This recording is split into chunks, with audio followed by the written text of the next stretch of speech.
कि आपके पास में बहुत अधिक समय नहीं है, इसलिए ये मस्तिष्क में मत लाना कि और एक दो ट्राई करते हैं, एक बार और करें, कर लेंगे, अभी अभी यूं ही कर लेते हैं। काम करना है तो लड़ाई आर पार की रखना, नहीं करना है तो छोड़ दो। 4-5 महीने रहे थे आरएस मेंस के, और गोविंद यार इतना सारा कैसे करेंगे, वैसे कैसे, तबीयत ठीक नहीं है। मैंने कहा तो जा जयपुर, जयपुर ही था, मैंने कहा केसरिया कर जाके वहां। केसरिया करने का मतलब है कि वापस नहीं आना है, यहां तो पास होंगे, यहां कोई जॉब पकड़ लेंगे, आर और पार की लड़ाई होती है। केसरिया करने का मतलब समझते हो ना?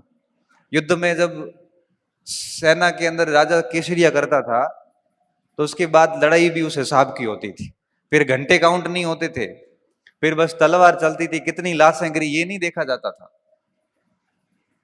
तो मैं स्टूडेंट को कहता हूं जब इस कंपटीशन की लाइफ में आ गए हो तब ये आधी अधूरी पढ़ाई वाला ढोंग मत करना, फिर रखना केसरिया ही। अब कहानी को बहुत अच्छे से सुखद समापन करके ही घर जाएंगे, ऐसा नहीं है कि वहां सब फेल हो गया हूं।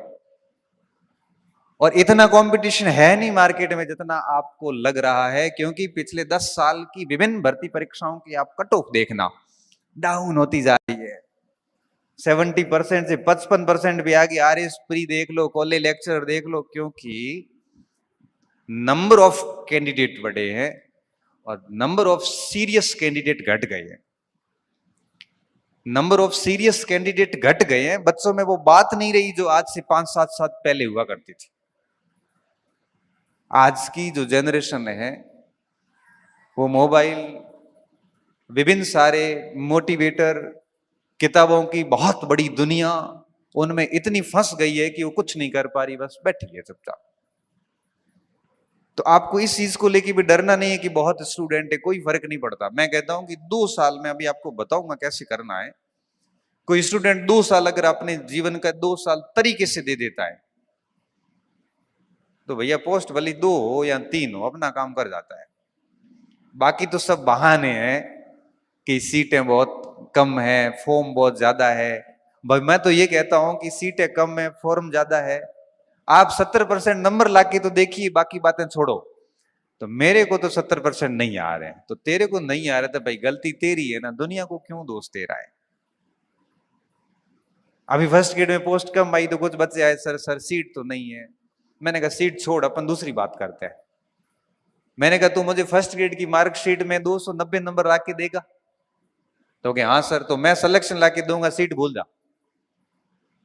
थोड़ी देर में बोला साहब 290 थोड़ा आ जाए, 290 थोड़े मुश्किल है। हाँ थोड़ी मुश्किल है तो मजा कर, सिलेक्शन होना नहीं। सिलेक्शन भी चाहिए और नंबर भी नहीं आएंगे। क्यों नहीं आएंगे? मेरे 335 थे। मैंने कहा तेरे को तो 290 का ही तो कह रहा हूं, बहुत 390 थोड़ी कह रहा हूं। हाँ 290 कितने परसेंट होते हैं? 70% भी नहीं है। मैंने कहा 290 65% नंबर है। जब आप फर्स्ट ग्रेड के पेपर में 65% नंबर नहीं ला सकते तो क्यों राजपत्रित अधिकारी बनने का दावा कर रहे हो भाई? गलती किसकी है? गलती आपकी है। सीट मत देखिए, आप तो ये कहिए ना, मुझे आश्वस्त करिए कि सर मैं 70% नंबर ला के बताऊंगा आपको। इसलिए मैं कहता हूं कि आपके पास बहुत लिमिटेड टाइम है, ये बात दिमाग में बिठा देना कि आपके पास 10-20 साल नहीं है, महज 3 से 4 साल है। और एक व्यक्ति 2 साल में अपना जीवन सेट कर सकता है। आगे 50 साल की जो लाइफ है ना, वो बड़ी प्रतिष्ठित लाइफ है।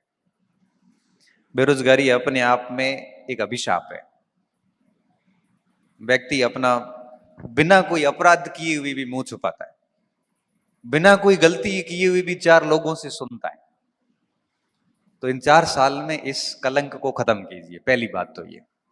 दूसरी बात, अब 4 साल का समय है आपके पास में। और एक और बात बताऊं, आप ये भी मत समझना कि हर दिन समान होता है। आज आपके पास में अवसर है, हो सकता है 2 साल बाद में नहीं होगा।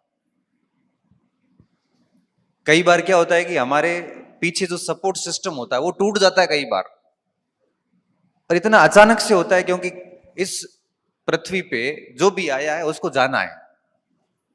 और कई बार ऐसा होता है कि हमें पीछे फंड देने वाला व्यक्ति चला जाता है, और ऐसी स्थिति आती है कि महानगर छोड़ के ढाणी में आना पड़ता है।